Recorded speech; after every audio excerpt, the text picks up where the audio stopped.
পবিত্র ঈদ উপলক্ষে লড়াই চ্যারিটেবল ট্রাস্ট পৌঁছে গেছিল দক্ষিণ 24 পরগনা জেলার এক প্রত্যন্ত গ্রাম রামচন্দ্রপুরে। কিছুদিন আগে আমাদের কাছে রামচন্দ্রপুর সোশ্যাল ওয়েলফেয়ার সোসাইটি থেকে আবেদন আসে।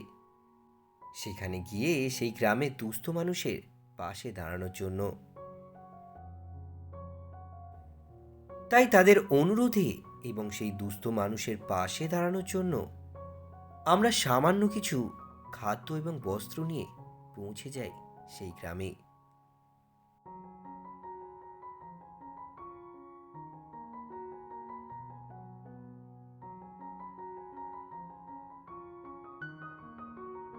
ধন্যবাদ জানাই সেই সমস্ত মানুষদেরকে যারা এই সুন্দর কাজটি সম্পন্ন করার জন্য আমাদের সহযোগিতা করেছেন।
আগামী 11ই এপ্রিল পবিত্র ঈদ উপলক্ষে লড়াই চ্যারিটেবল ট্রাস্ট এবং রামচন্দ্রপুর সোশ্যাল ওয়েলফেয়ার সোসাইটির পক্ষ থেকে সকল ইসলাম ধর্মের মানুষদের, ভাইদের, বোনেদের জানাই আন্তরিক ভালোবাসা এবং অভিনন্দন।